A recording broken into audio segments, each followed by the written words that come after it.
너무나 심히 좋아하시사 그럴 수밖에 없죠. 하나님의 형상으로 지음받은 하나님의 자녀니까요.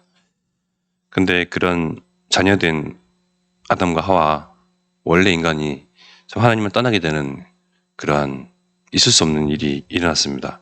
바로 하나님 먹지 말라 하는 그런 선악과를 먹음으로써 단순히 선악과를 따먹었다, 맛이 궁금했다가 아니고 하나님처럼 되려고 했다. 즉 자기 마음에 우상이 들어왔다 하는 거죠.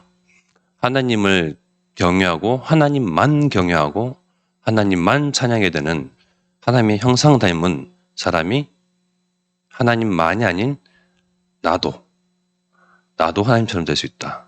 경배의 대상이 될 수 있고 존경받는 대상이 될 수 있다.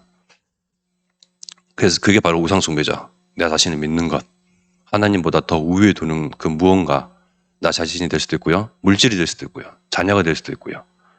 세상이 될 수도 있고 어떤 하나님 다른 이외에 존경하는 대상이 될 수도 있고요. 하나님은 우상숭배를 굉장히 싫어하십니다. 근데 하나님을 떠나게 된 사람과 하나님과의 관계를 하나님께서는, 우리 아버지께서는 애타게 다시금 회복하기를 원하셨어요.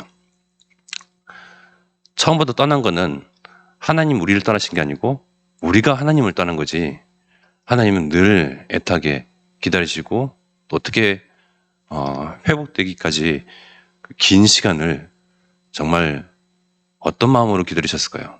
부모와 같은 심정으로, 부모 그 이상의 심정으로 기다리시고 또 기다리시고 또 기대하시고 소망하시고 소원하셨겠죠. 여자의 후손으로 오실 그리스도가 마침내 십자가에서 이제 죄의 문제를 해결하고 흑암 권세를 꺾으며 하나님 만나는 영원한 분명한 정확한 길을 여시기 위해서 십자가를 목도에 둔 그 순간입니다. 하나님이신 인간으로 오신 예수님께서 십자가 형벌이죠. 십자가 형벌을 딱 목도에 두고 목전에 두고 어떤 심정이 있었을까요? 정말 인간으로 오셨기 때문에 심장이 갖고 계셨겠죠. 심장이 두근두근 하셨을 거예요. 드디어 그 언약을, 창세기 3장 15절에 그 언약을 성취하는 그 순간입니다. 창세기 3장 15절 하나님께서 딱 여자 후손을 언약하신 그 시점부터 십자가를 딱 목전에 두시기까지 그 긴 시간 동안 부모 그 이상의 심정으로 우리가 하나님 떠난 우리를, 하나님 형상 닮은 우리를 완전히 저 사단 마귀 귀신한테 밥이 되고 그 밥이 된 그 이상으로 죽음의 세력을 잡은 자 사단에게 완전히 죽음이라는 것, 사망이라는 것으로 질질 끌려다녀서 그냥 협박당하면서 사단을 숭배하게 만들고 하나님을 모르도록 만들고 알지 못하도록 만드는 그것을 쭉 지켜보시면서 정말 하나님의 심정은 사단에 대한 원망과 원수를 쫓아내기 위해서, 원수를 결박하기 위해서 내 자녀를 저렇게 종노릇하고 있는, 형상은, 외모는 하나님의 형상이나 영은 완전히 저 죽어 있는, 죽음 때문에, 사망 때문에 운명과 사주팔자라는 그 이름으로 사람을, 하나님의 형상들을, 인간들을, 만인들을 그렇게 완전히 저 쓰레기 그 이상으로 이렇게 인생들을 아무 가치 없는 그런 인생으로 몰고 갔던 그 사단을 결박하는 그 순간입니다. 성경의 말씀엔 기록되어 있습니다. 히브리서 12장 2절의 말씀이죠. 믿음의 주여 또 온전하게 하시는 이인 예수를 바라보자. 그는 그 앞에 있는 기쁨을 위하여 십자가를 참으사 부끄러움을 개의치 아니하시더니 하나님 보좌 우편에 앉으셨느니라. 십자가를 참으신 이유는, 십자가의 그 형벌의 고통을 참으신 이유는 사람들의 그 침뱉음과 모욕과 면전에서 온갖 모욕과 욕, 수만 가지 그런 굴욕들이 있었겠죠. 그것을 참으신 이유는 기쁨이 더 커서, 어떤 기쁨요? 하나님 떠나버린 하나님의 형상을 가졌었던 사람들을 다시금 하나님의 형상으로 회복할 그 순간이기 때문에, 즉 하나님을 다시금 만날 수 있도록 길을 여실 수 있는 그 순간이기 때문에, 즉 하나님과 다시금 교제할 수 있는, 함께할 수 있는, 원래 지음받은 그 목적을 이룰 수 있는 순간이기 때문에, 쉽게 얘기해서 하나님은 늘 우리를 사랑하셨기 때문에 자녀를 위해서 기꺼이 그 피와 살을 내어주시는 것은 아무 어떤 거리낌이 없었다, 개의치 않았다, 분명히 말씀에 나오잖아요. 그렇게 하나님께서 언약을 성취하셨고요. 지금은 또 다른 언약을 두고 계십니다. 바로 세계복음화의 언약. 사도행전 1장 8절에 그 언약 속에서 우리는 살아가고 있습니다. 호남과 세계와 후대복음화라는 우리에게 주신 이 하나님께서 성취하실 그 마지막 언약, 그것을 우리는 목전에 두고 있습니다. 그러나 세상은 아무도 변화도 어떤 조짐조차도 보이지 않거든요. 노아를 생각해 봤어요. 노아는 하나님이 그 절대 언약을 붙잡고 있었고, 그리고 마치 이미지화, CVDIP 중에 이미지화 했던 것처럼, 즉 눈에 보이는 것처럼, 손에 잡히는 것처럼 하나님의 그 절대 언약을 굳건히 믿고 그리고 소망하고 그랬기 때문에 꾸준히 몇십 년 동안 방주를 지었겠죠. 그것이 보여지지 않았다면, 미리 당겨서 그것을 보지 않았다면 방주 노가다 하고 있는데, 그야말로 노가다 하고 있는 동안에 사람들이 와서 비방하고 조롱하고, 어디 비가 오냐, 어디 하나님께서 그렇게 뭐 세상을 비로 멸망한다 하냐, 온갖 옆에서 막 저잘저잘 거리는 소리 때문에 또 아무 조짐이 없거든요. 정말 하나님은 큰 방주를 지어서, 생명을 보존하게 할 그 방주를 지어서, 그 너를 위하여 방주를 지어라, 생명을 보존할 수 있는 그 방주를 지어서 하나님이 그 언약을 이루시겠다고 하시는데 아무 조짐이 없어요. 아무 일도 안 일어나요. 그 내가 해야 할 일은 그저 믿고 그냥 따를 뿐이에요. 그게 바로 절대 언약이란 것입니다. 어느 날 갑자기 뜻하지 않게, 예기치 않게, 결국은 40일 동안 40주야로 비가 내렸죠. 또 지금도 마찬가지로 결국은 예수님께서 제 이름으로 다시 오십니다. 어느 때에 어느 날 올지 모릅니다. 아무도. 그렇기 때문에 하나님은 급하신 거예요. 세상이 더욱더 하나님을 찾지도 않냐고, 스바냐 말씀처럼 알고자 하지도 않냐고, 저 미혹의 영에 사로잡혀서 하나님 없다고 세상 중심, 나 중심, 물질과 과학을 신봉하는 정말 악한 약에 사로잡혀 있는 이 세상을 더 이상 두고 보지 못하고, 이제 주님께서, 부활하신 주님께서 다시금 올라가셨던 그 모양처럼 재림지로 내려오시는데, 많은 사람이, 수많은 영혼들이, 만인들이 구원 얻기를, 진리를 아는 데 이르기를 원하십니다. 그 가운데 우리는 먼저 선별하여서, 구별하여서 우리를 먼저 부르셨어요.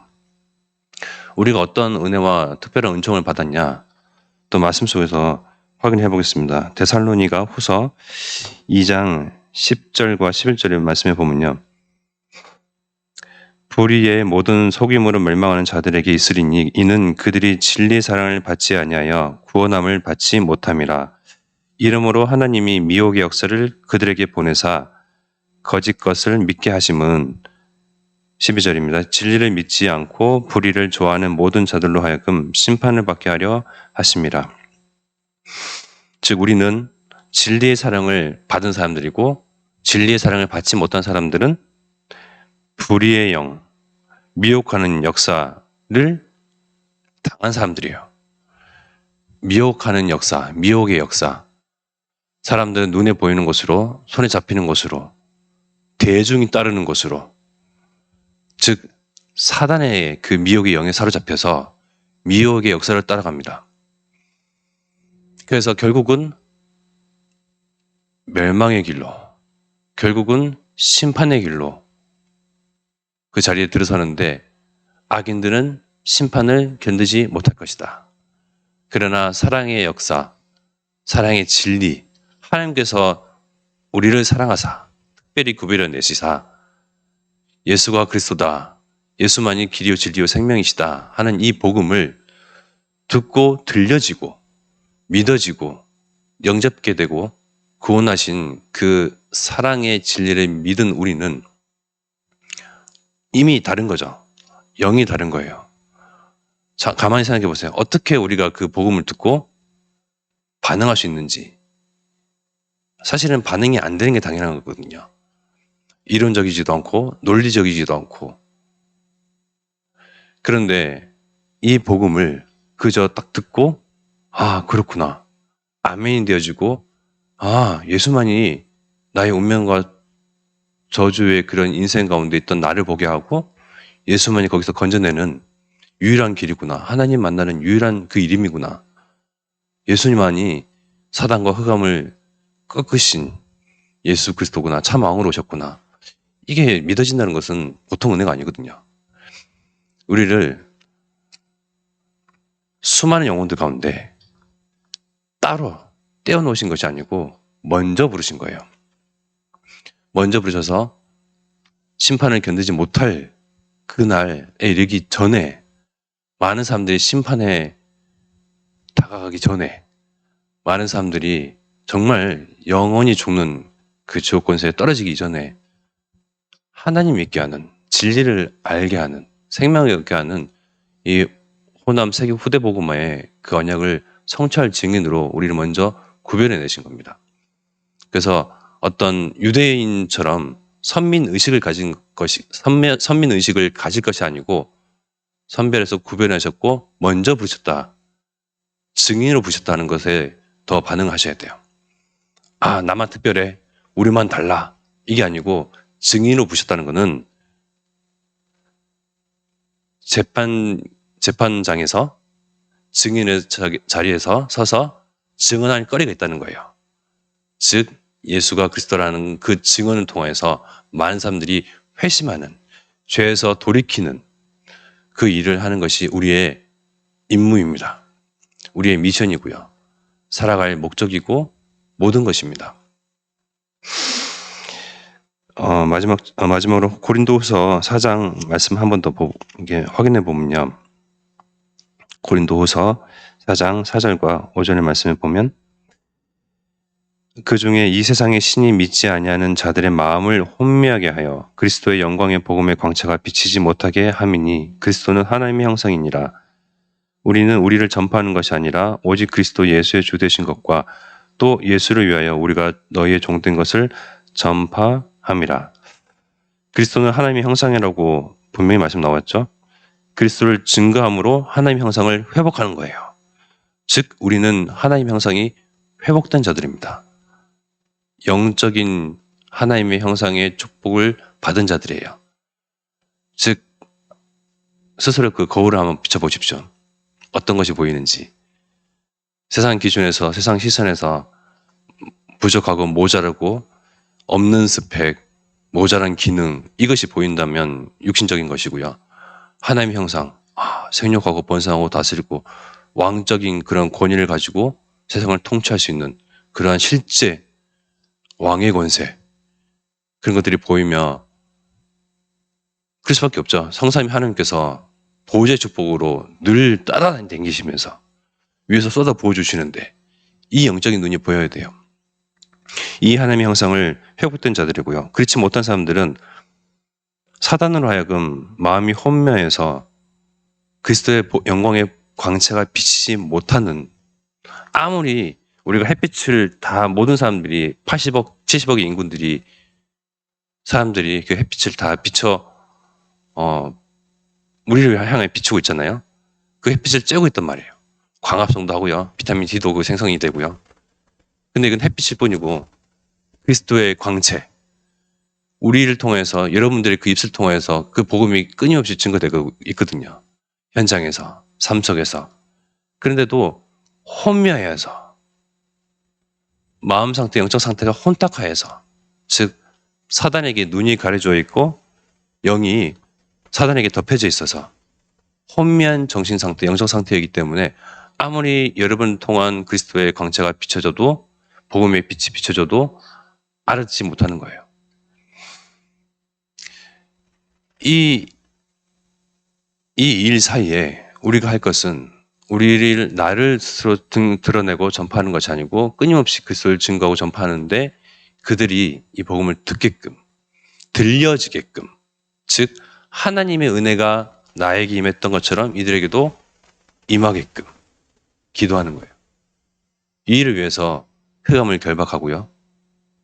이 일을 위해서 우리가 끊임없이 헌남을 향하여서, 후대를 향하여서, 세계를 향해서 기도하고 현장 나가고 하나님께서 그 은혜가 임한 사람을 찾는 것입니다. 이것이 전도예요. 이 일로 하나님께서 우리를 부르셨습니다.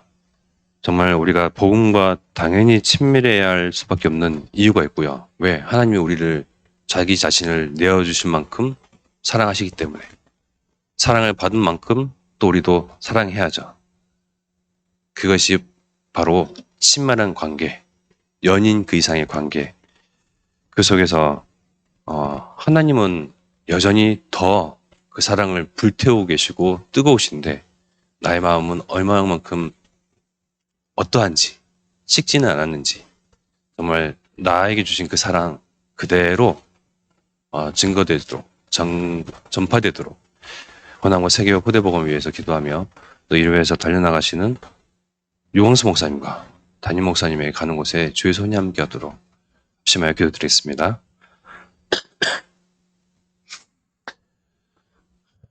하나님, 우리를 정말 우리 그리스도를 통해서 하나님 자녀가 되게 하시고, 하나님이 우리를 향한 그 사랑을, 하나님 그 증거를 보여주시고 하나님 형상을 복하게 하시고, 하나님 또 우리를 먼저 구별하여 선별하시사 우리 증인을 보시사 하나님 세상이라는 그 증인석에 세우셔서 오직 정확한 복음을 증언할 증인을 세우셨사오니, 하나님 우리 입술 통하여서, 우리 삶 통하여서 그리스도의 광채가 비춰져서 하나님은 세상에 육신 중심, 나 중심, 물질 중심, 성공 중심으로 치닫는 정말 영이 어두운 사람들에게, 혼미한 영에 사로잡히는 사람들에게 하나님이여 정말 그들에게 은혜가 임하게 하옵소서. 우리에게 주신 하나님 그 은혜같이 그들에게도 복음이 들려지고 믿어지고 영접게 되어지는, 정말 하나님 찾고자 하고 하나님 믿고자 하는 그 은혜가 임하도록 하나님께서 은혜를 주시옵소서.